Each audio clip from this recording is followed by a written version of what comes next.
نافرمانی بنی اسرائیل کر رہے تھے اس کی سزا اللہ رب العزت اس دنیا میں دیں. جیسے گائے کا گوشت وہ کھانا چاہتے تھے لیکن اللہ نے اسے حرام قرار دے دیا، پھر بعد میں اسے حلال قرار دیا اور ایک مخصوص گائے ذبح کرنے کا حکم فرمایا، جیسے سورہ بقرہ میں بھی ہے. بہرحال یہاں اس کی تفصیل کی ضرورت نہیں ہے. یہ سب بنی اسرائیل پر جو پابندیاں تھیں وہ بطور سزا تھی ان کی نافرمانی کی وجہ سے، لیکن امت محمدیہ کے لیے اونٹ کا گوشت حلال ہے. نبی کریم صلی اللہ علیہ وسلم بطور رغبت اسے تناول فرمایا کرتے تھے، اور عربوں کے یہاں مہمان نوازی کے لیے اگر اونٹ کا گوشت نہ ہوتا تو مہمانداری میں کمی محسوس کی جاتی تھی. جیسے آج ہمارے یہاں کولڈ ڈرنک یا سویٹ ڈش کے بغیر مہمانداری پوری نہیں ہوتی، اسی طرح عربوں کے یہاں بھی اونٹ کا گوشت لازمی ہوا کرتا تھا. اونٹ کے گوشت میں بہت سارے فوائد ہیں. میڈیکل سائنس آج واضح کر رہی ہے کہ جتنے بڑے جانور ہیں ان تمام میں اونٹ کا گوشت سب سے زیادہ بہتر اور سب سے عمدہ ہوتا ہے.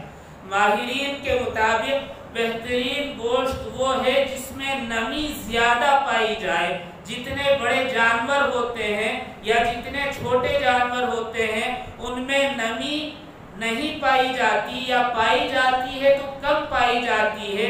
واحد ایک اونٹ ایسا جانور ہے جس کے گوشت میں نمی سب سے زیادہ پائی جاتی ہے.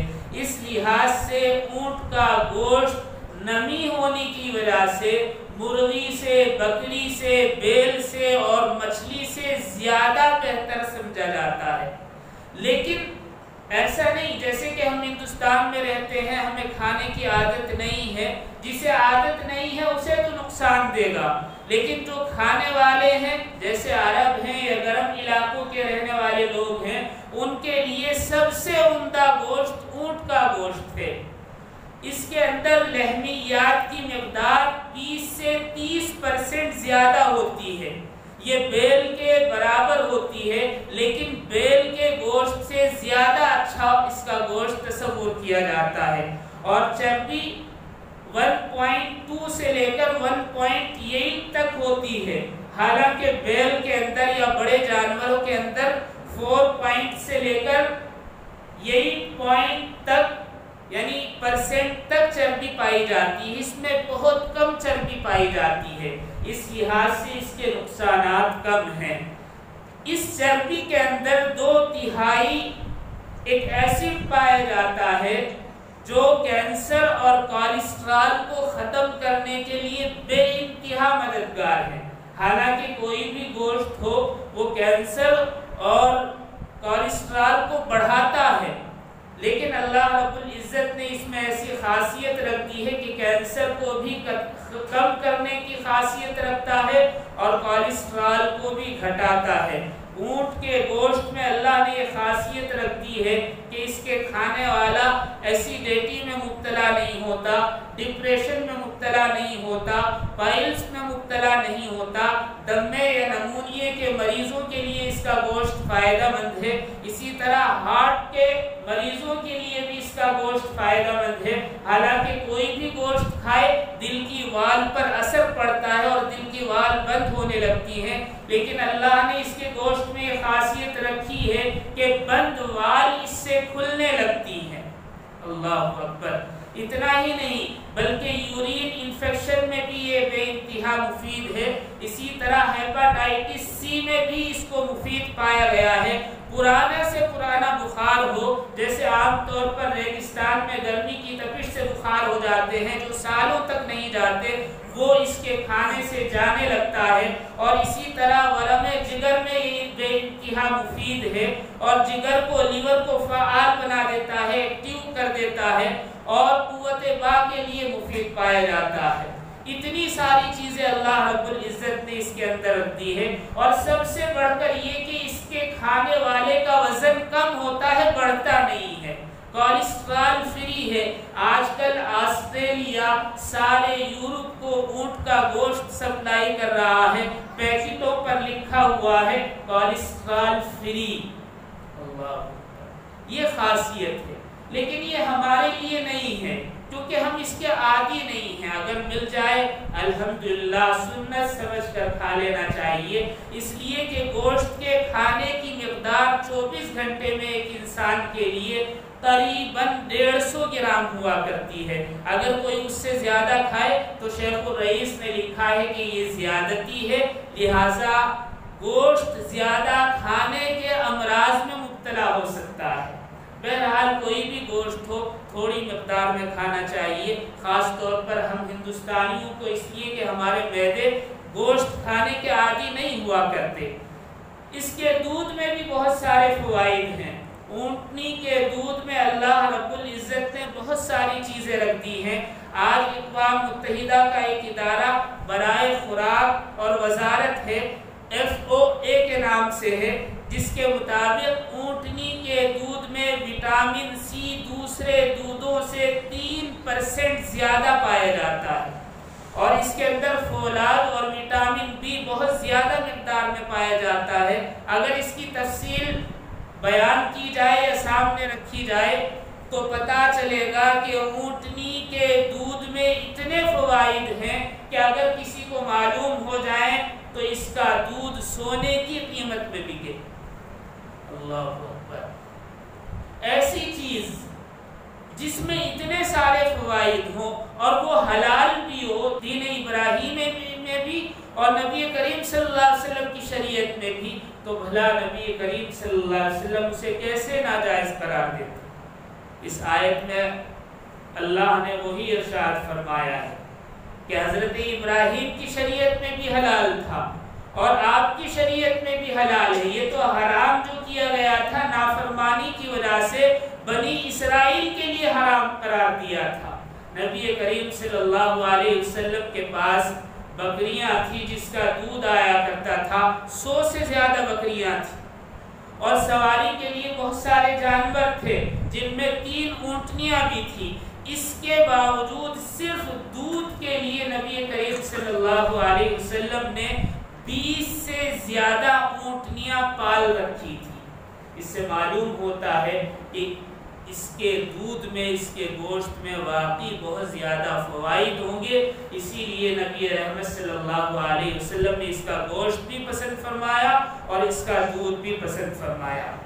لیکن اونٹنی یا اونٹ کا گوشت کھانے سے ہاضمہ تیز ہو جاتا ہے، جگر فعال ہو جاتا ہے، لیور تیزی سے کام کرتا ہے، جس کی وجہ سے آدمی کو بدہضمی ہو سکتی ہے۔ اگر کسی کا معدہ کمزور ہے تو اس کو بدہضمی کی شکایت ہو سکتی ہے۔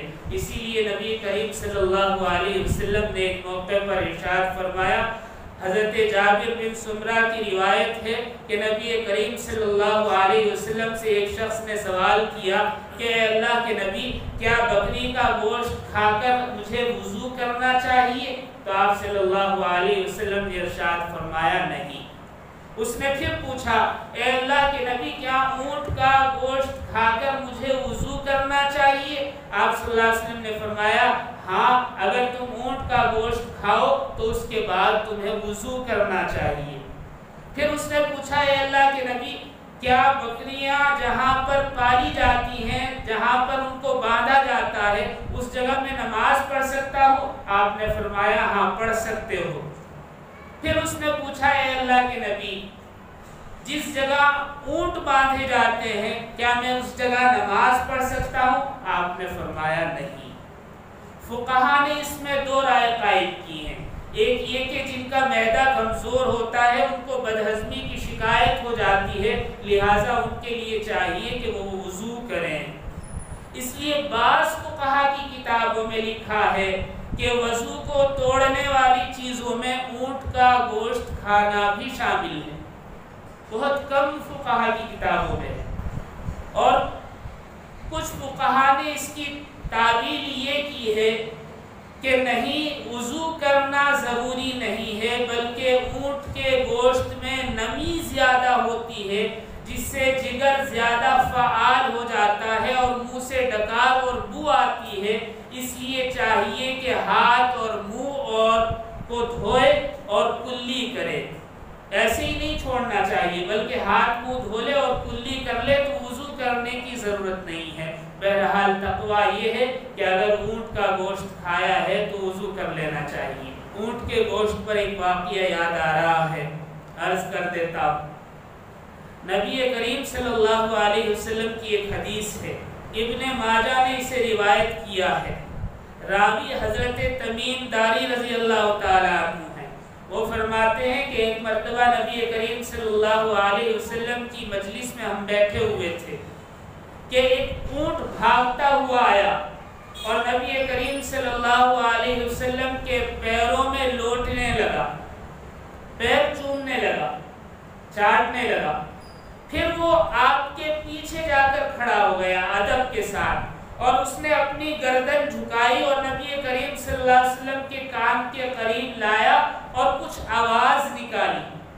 ہم نے پوچھا، اے اللہ کے نبی یہ کیا کر رہا ہے؟ نبی کریم صلی اللہ علیہ وسلم نے ارشاد فرمایا، یہ اپنے مالکوں کی شکایت مجھ سے بیان کر رہا ہے۔ ابھی یہ بات ہو ہی رہی تھی کہ اس اونٹ کے مالکان وہاں آ گئے، 2 تھے، 3 تھے، 4 تھے، اس کا تذکرہ نہیں ہے۔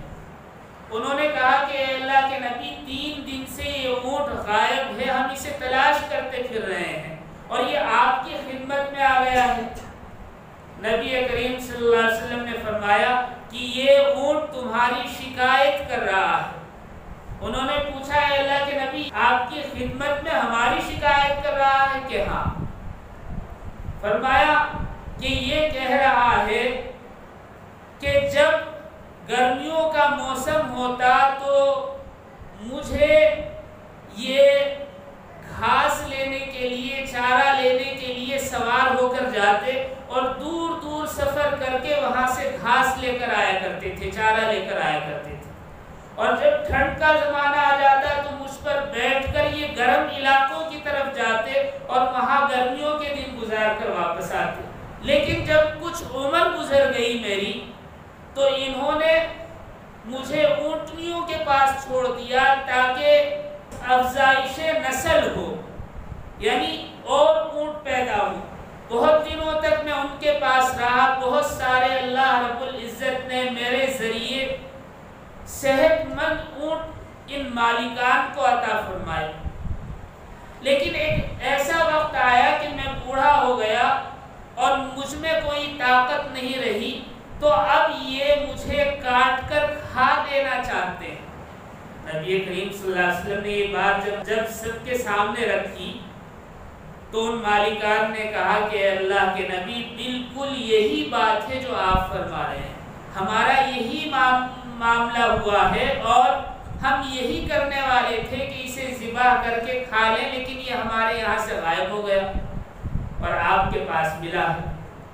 نبی کریم صلی اللہ علیہ وسلم نے فرمایا، جب یہ اونٹ میرے پاس آیا تو میں نے اسے امان دے دی۔ یہ میرے پاس فریاد لے کر آیا تھا، میں نے اس سے کہا کہ میرے پاس تو محفوظ ہے، تجھے کوئی نقصان نہیں پہنچے گا، اب اگر میں تمہیں واپس دیتا ہوں تو تم اسے ذبح کر لو گے۔ انہوں نے کہا کہ نہیں اللہ کے نبی، ہم ذبح نہیں کریں گے، آپ اسے ہمیں دے دیجیے، ہم لے جائیں گے، ہم کچھ نہیں کریں گے، نہ اسے بیچیں گے نہ ذبح کریں گے۔ نبی کریم صلی اللہ علیہ وسلم نے ارشاد فرمایا، تم جھوٹے ہو، تمہارے دل میں کھوٹ ہے، تم لے جاؤ گے اور ذبح کر دو گے۔ انہوں نے سر جھکا لیا، خاموش رہے۔ نبی کریم صلی اللہ علیہ وسلم نے 100 درہم میں اس اونٹ کو خریدا اور کہا کہ جاؤ۔ مالکان چلے گئے قیمت لے کر۔ نبی کریم صلی اللہ علیہ وسلم نے اونٹ سے فرمایا، میں نے تجھے اللہ کے لیے آزاد کر دیا ہے، اب تو جہاں چاہے جا سکتا ہے۔ تو اس اونٹ نے گردن جھکائی اور کان کے پاس آ کر کچھ آواز نکالی۔ نبی کریم صلی اللہ علیہ وسلم نے ارشاد فرمایا آمین۔ پھر اس نے دوسری مرتبہ ایسے ہی آواز نکالی تو آپ نے فرمایا آمین۔ پھر تیسری مرتبہ اس نے اسی طرح کچھ کہا نبی کریم صلی اللہ علیہ وسلم نے ارشاد فرمایا آمین۔ پھر چوتھی مرتبہ اس نے کچھ کہا تو نبی کریم صلی اللہ علیہ وسلم نے آمین نہیں فرمایا بلکہ آپ کی آنکھوں سے آنسو جاری ہو گئے۔ صحابہ کرام مضطرب ہو گئے، اے اللہ کے نبی کیا معاملہ ہے، یہ آپ سے کیا کہہ رہا ہے؟ آپ آمین آپ نے 3 مرتبہ فرمایا اور پھر چوتھی مرتبہ اس نے کچھ کہا تو آپ کی آنکھیں نمناک ہو گئی ہیں۔ نبی کریم صلی اللہ علیہ وسلم نے ارشاد فرمایا میں نے اس کی جان بچائی، اسے آزاد کیا تو اس نے 4 دعائیں کی۔ پہلی دعا کی کہ اے اللہ کے نبی، اللہ رب العزت آپ کو اسلام اور قرآن کریم کی طرف سے بہترین بدلہ عطا فرمائے۔ تو میں نے کہا آمین۔ پھر اس نے دوسری دعا دی، اللہ رب العزت روز قیامت آپ کی امت سے خوف اور ڈر کو ایسے ہی دور فرما دے جیسے آپ نے خوف اور ڈر سے مجھے محفوظ فرما دیا۔ تو میں نے کہا آمین۔ پھر اس نے تیسری دعا دی کہ اللہ رب العزت دشمنوں سے آپ کی امت کا خون اسی طرح محفوظ رکھے جیسے آپ نے میرا خون میرے مالکان سے محفوظ رکھا۔ تو میں نے کہا آمین۔ پھر اس نے چوتھی دعا دی کہ اللہ رب العزت آپ کی امت کے درمیان جنگ اور قتل و غارت پیدا ہونے سے حفاظت فرمائے۔ تو میری آنکھیں نمناک ہو گئی، اس لیے کہ میں نے بھی یہ دعا مانگی تھی، میں نے 3 دعائیں مانگی تھی، 2 قبول ہو گئی اور ایک یہ چوتھی دعا جو اس نے مانگی ہے میری تیسری دعا تھی، اللہ رب العزت نے اسے قبول نہیں فرمایا، اس لیے میری آنکھیں نم ہو گئی۔ بہرحال اس واقعے سے چند اسباب ہمیں مل رہے ہیں، وہ آپ کے سامنے میں نے عرض کر دیے۔ اس کا مطلب یہ نہیں کہ اونٹوں کو چھوڑ دیا جائے، ذبح نہ کیا جائے، نہ کھایا جائے، نہیں، میسر ہوں الحمدللہ، اس لیے کہ یہ حلال ہے امت محمدیہ کے لیے۔ اور نبی کریم صلی اللہ علیہ وسلم نے ایک روایت کے مطابق حج کے لیے جب آپ تشریف لے گئے تو 70 کے قریب یا 70 سے زیادہ اونٹ ذبح فرمائے، اور جس اونٹ کی طرف آپ چاقو لے کر بڑھتے تو وہ اونٹ گردن جھکا دیتا ہے، اللہ کے نبی جلدی سے چھرا چلائیں۔ بہرحال آیت کریمہ میں اللہ رب العزت نے ارشاد فرمایا ہے کہ تورات کے نزول سے پہلے حضرت یعقوب نے جس چیز کو اپنے اوپر حرام قرار دے دیا تھا اس کے علاوہ تمام چیزیں بنی اسرائیل پر حلال تھی۔ بعد میں یعنی جب توریت نازل ہوئی تو جن کھروں میں شگاف ہوتا ہے، ایسے جانور جیسے گائیں ہیں، بیل ہے اور بھینس ہے اور پھر اونٹ ہے، ان کو اللہ رب العزت نے بنی اسرائیل کے لیے نافرمانی کی وجہ سے حرام قرار دے دیا بطور سزا، لیکن امت محمدیہ میں یہ حلال ہے، جائز ہے، کھانا بھی کھلانا بھی۔ اللہ رب العزت ہم سب کو کہنے سننے سے زیادہ عمل کی توفیق عطا فرمائے۔ وآخر دعوانا